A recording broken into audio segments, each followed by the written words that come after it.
ቴክስት ላክላት፣ እሷም አነበበችው። ነገር ግን አልመለሰችልህም።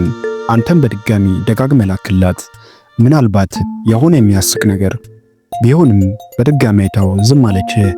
ነገር ግን በዛ ሰዓት ኦንላይን እንደነበረች አይታል። በዚህን ጊዜ ወሽመጥ ሲበጠስ ይታወቃል። ነገር ግን አእምሮ ይነቃል። ምን አጥፍቼ ነው ወይስ ከሌላ ሰው ጋር ሆና ነው ትላለህ። በሌላ ሜሴጅ በደንብ ላብራራላት ብለህ ቴክስት ማድረግ ትጀምራለህ። አሁኑኑ እነዚህን ነገሮች ማድረግህን አቁም። ያ ድንጋጤ፣ ያ ጭንቀት ሙሉ በሙሉ የተለመደ ነው። ግን ቀጥሎ የምታደርገው ነገር ወሳኝ ነው። ዛሬ ስለ ጨዋታዎች ወይም ማታለል እየተነጋገርን አይደለም። ግልጽ የሆነ ደረጃ በደረጃ ክብርህን የሚጠብቅና በትክክል የሚሰራ ስለ ክብርህ ዕቅድ ለመስጠት ወደ እውነተኛ ሳይኮሎጂ ገብተን ራስን መቆጣጠርና መከባበርን እየገነባን ነው። መጀመሪያ ምን እየተካሄደ እንደሆነ መረዳትና ማወቅ አለብህ። ችላ ማለት ላይ ያለህ አንጎል ምን ያህል እንደሚሰራ ማወቅ መቻል አለብህ። በተለይ በምትወደው ሰው ችላ ስትባል አእምሮ ይህንን ነገር እንደ ማህበራዊ ስጋት ይመዘግበዋል። ልክ እንደ አካላዊ ጉዳት ተመሳሳይ የመጀመሪያ ደረጃ ህመም መንገዶችን ያስነሳል። ለዚህ ነው የሚጎዳው። የነርቭ ስርዓትህ ወደ ውጊያ ወይም በረዳ ይሄዳል። በዚህን ጊዜ አእምሮ ይህንን ነገር ለማስተካከል ብዙ ሜሴጆችን እንድትልክላት ያነሳሳሃል። ማወቅ ያለብህ ነገር ግን ያ የጭንቀት ምላሽ ነው። እሷ ዝም የማለቷ ሳይኮሎጂ ምንድን ነው? በግንኙነት ሳይኮሎጂ መሰረት ጥቂት ዋና ዋና ምክንያቶች ብቻ አሉ። የመጀመሪያው ነገር ምናልባት ተጨንቃ ሊሆን ይችላል። እሷ በህይወቷ ውስጥ ግላዊ የሆነ ነገርን ስታስተናግድ ችላ ልትለት ትችላለች። ይህ ብዙውን ጊዜ አንተን የማስወገድ አባሪ ምላሽ ነው። ሁለተኛው ደግሞ የጠፋ ፍላጎት ወይም እርግጠኛ ለመሆን ሲሆን በዚህን ጊዜ ስሜቷ ይለወጣል። እናም እንዴት መግባባት እንዳለባት አታውቅም ወይም የስሜት ብስለት ታጣለች። ሌላኛው ደግሞ አንተ ሳታውቅ እየፈተነችህ ይሆናል። አንዳንድ ጊዜ ሴቶች አንተ እንዴት ምላሽ እንደምትሰጥ ለማየት ርቀት ይፈጥራሉ። ችግረኛ ትሆናለህ ወይስ ደህና ትሆናለህ የሚለውን ለማየት የተሻለው መንገድ ይህ ይመስላቸዋል። ነገር ግን ይህ የኃይል ተለዋዋጭነት እንጂ ጤናማ ግንኙነት አይደለም። ፍጹም ተሳስተዋል። ይህ ግልጽ የሆነ በደል ነው። ውጤቱም ይህ ነው። እሷ ምክንያቷን መቆጣጠር አትችልም። መቆጣጠር የምትችለው ምላሽህን ብቻ ነው። በዚህን ሰዓት የአንተ ምላሽ ትክክለኛውን ውጤት ይወስናል። በራስህ ክብርና በስሜታዊ ብልህነት ላይ የተመሰረተ ተግባራዊ ሊሆን የሚችል እቅድህ ይኸውና። የመጀመሪያው ስቴፕ ለአፍታ ማቆም ወይም የነርቭ ስርዓትን መቆጣጠር ይባላል። ተጨማሪ ሌላ መልእክት አትላክላት። አሁን ስራ ራስህን ማስታገስ ነው። ለመሮጥ ሂድ፣ አሰላስል፣ ከጓደኞች ጋር ቆይ፣ ወደ ስራ ግባ። ይህ ቀናትን የሚጠብቅ ጨዋታ አይደለም። ከፍርሃት ሳይሆን ከግልጽነት ቦታ ሆነ እርምጃዎችን እንድትወስድ የራስን ጭንቀት ስለማስወገድ የመማሪያ ዘዴ ነው። ሳይኮሎጂ ይህንን ዘዴ ስሜታዊ ደንብ ይለዋል። ምክንያቱም ይበልጥ ማራኪ ያደርግሃል። እናም ተስፋ የቆረጠ ነገር ከመናገር ይከለክልሃል።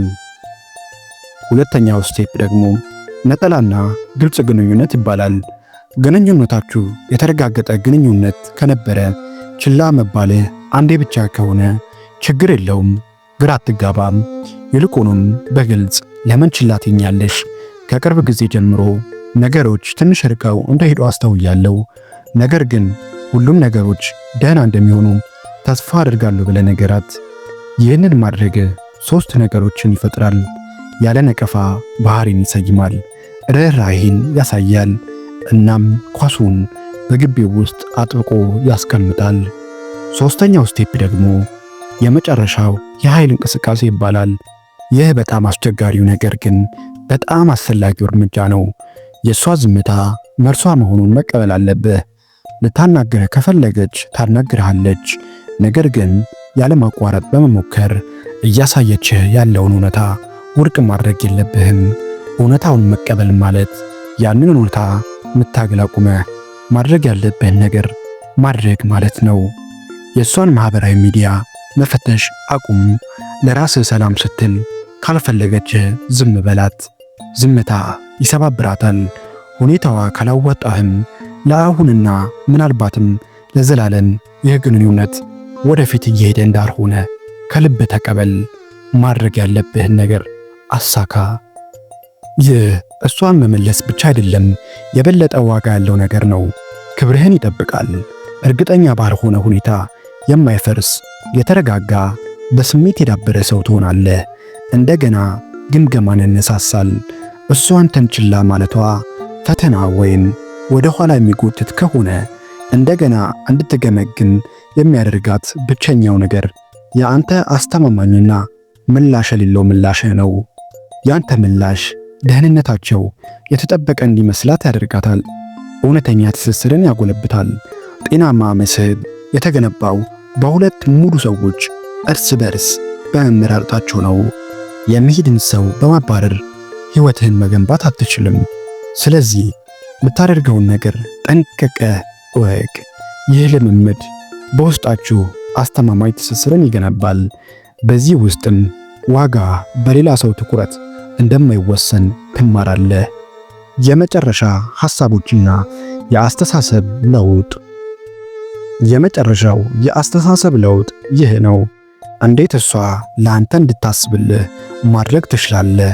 ይህ ሰው በትዳር አጋር ውስጥ የሚገባህን የሐሳብ ልውውጥና አክብሮት እያሳየ ነው። አንተን ችላ ማለቷ ትልቅ ነጥብ ነው። ይህ ነገር የእሷን የግንኙነት ችሎታዎቿ እና አሁን ያላትን የግንኙነት አቅም ይነግርሃል። የአንተ ተግባር ያንን ነጥብ ማዳመጥ ነው። በእውነተኛ ማብራሪያና ጥረት ተመልሳ ከመጣች አንተም በዚህ ለመቀጠል ከፈለግ ከጥንካሬ ቦታ ላይ ሆነ ይህንን መወሰን ትችላለህ። አንተ ግን እንደ አንድ አሳዳጅ ሳይሆን ራስህን ከሷ ጋር እኩል ታደርጋለህ። ምክንያቱም አንተ በጣም አስፈላጊ የሆነውን ሥራ ቀድመ ጀምረሃል። ዋጋውን በሚያውቅ ሰው ላይ በዋለ ነዋይ ማፍሰስ ለክርክር እንደማይመች ማወቅ አለብህ። ምን ማድረግ እንዳለብህ ግራ ከገባህና ምን ማድረግ እንደምትፈልግ ማወቅ ከፈለግ ሐሳብን ኮሜንት አድርግልኝ። ሁሉንም ማስተያየቶች እመልሳለሁ። ይህ ቪዲዮ አንተን የሚረዳና የሚጠቅም ከመሰለ ላይክ፣ ሼር አድርግ። እንዲሁም አዲስ ከሆንክ ሰብስክራይብ ማድረግ እንዳትረሳ።